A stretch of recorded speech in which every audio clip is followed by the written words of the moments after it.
The game is up. Dion Burton has 2 in the twinkling of an eye, and Charlton's miserable season is ending on a high. 3-0 up in half an hour. Meantime, at Plymouth, Norwich's predicament only worsens. Cross looks header. Oh, Duguid and Fletcher confused each other there. Now Macken. On for Hamill, who's shaken off Gallagher and found the bottom corner. Barnsley are on terms. It's Hamill's first goal for the club, and what a time to get it. Well, there's some decent gallows humour going around at the Valley. The chant is, if you're going down, stand up. And as soon as it was sung, the whole ground stood up. These two are going down together. And there is precious little Brian Gunn can do about it now. Still less that Delia Smith can do about it.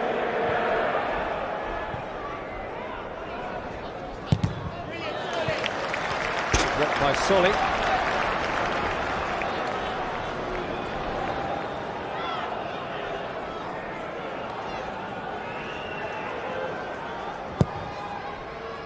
Lapin's corner.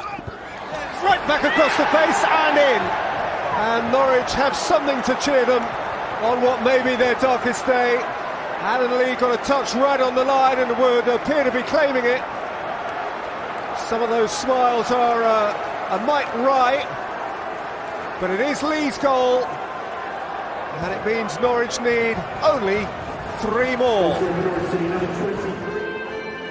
Well, even as the Norwich City supporters enjoy their half-time beer in the sunshine, the state of affairs worsens for them. Another goal at home park, and one about which they didn't really want to hear. No question, Barnsley on the better side at the moment. Played in towards Macken, shadowed by Barker. He's done really well, Macken, and laid off for Campbell Rice. That could just be the goal that confirms Barnsley's championship status. Scored by the Jamaican and made brilliantly by Macken.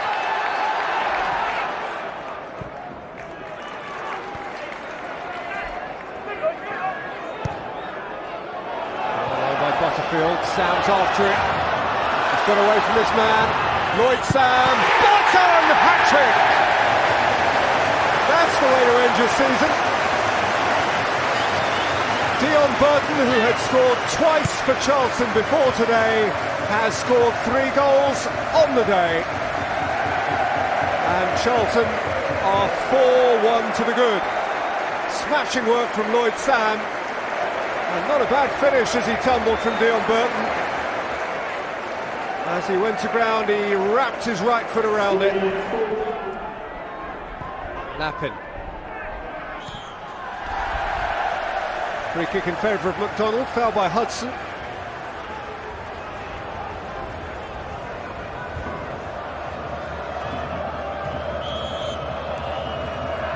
Sammy Clingan. What a terrific goal! What an absolutely terrific goal from Sammy Clingan. Almost certainly in vain. But it's a happy memory to take out of a miserable day for him and for those who have followed Norwich here. Peach of a free kick. And it's 4-2.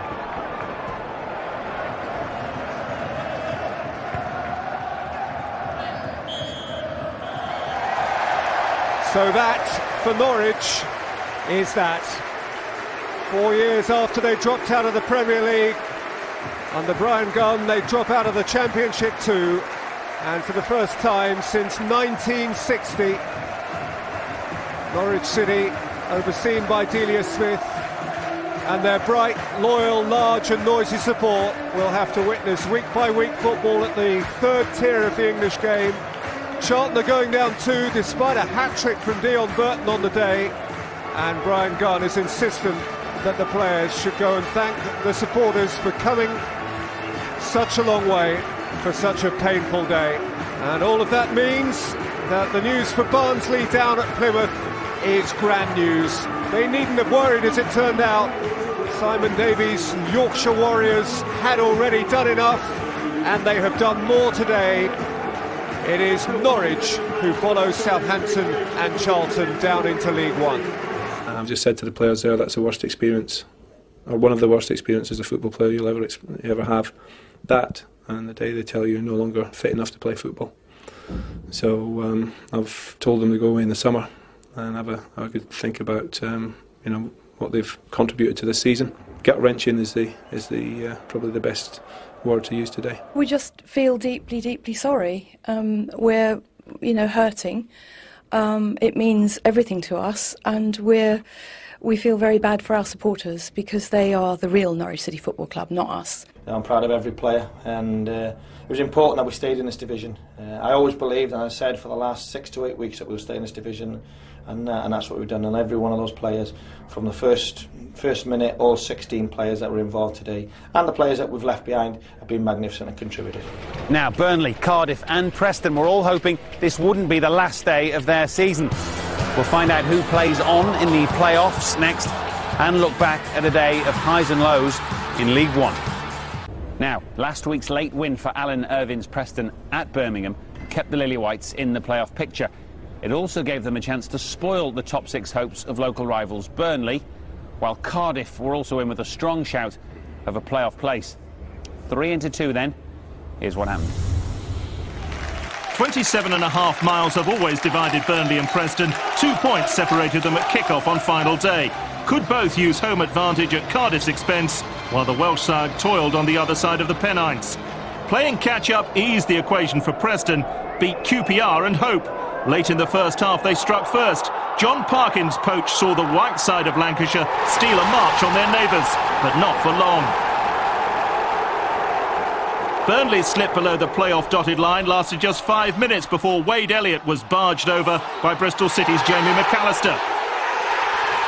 And Graham Alexander, more than 8 years a Preston player earlier in his career, did what he does with a penalty kick.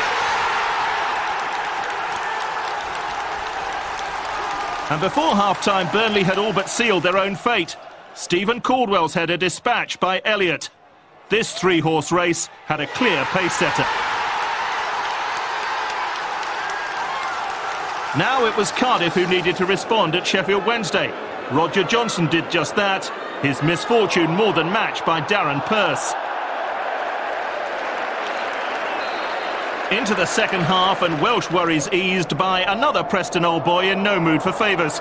Patrick Agermang fired Rangers level at Deepdale, and Cardiff's grip on the final playoff spot grew a little tighter. Even going behind at Hillsborough didn't break it, but Jermaine Johnson's superb strike for Wednesday sparked Cardiff's anxiety. A mood deepened beyond measure by the next update from Lancashire. Sean St Ledger changing the story again. Preston back in front, and now Cardiff in full guy mode. Points level, goal difference level, Preston ahead by 1 goal scored. Amid the chaos, serenity of sorts from Burnley. Playoff position assured thanks to Bradley Orr's comical handball. And another example of Alexander's technique from the spot. His 9th penalty of the season and 65th of his career. Still time for a difficult task to look very easy when Joey Gudjonsson added a 4th late on. By then, the Burnley party was in full swing.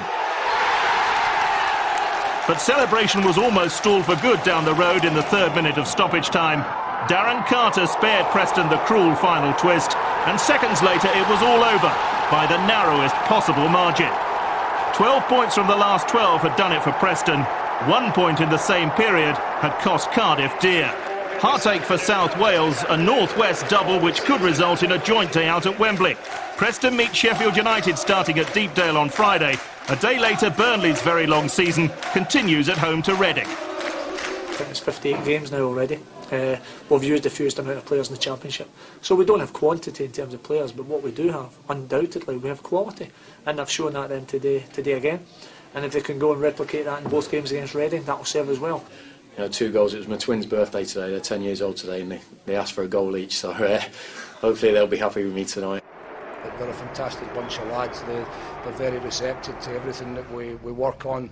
Very honest professionals and great workers, and they're getting the rewards for hard work that they've put in since last July. Something that hits you hard, but you have to be strong. Listen, we all get knocks in our lives. I've had plenty of knocks in my life, whether it be in football or outside. and the only one way you can do it is come out fighting. And if this lot here want to come out fighting, then they'll stay. The ones that don't will go. Roy Keane's first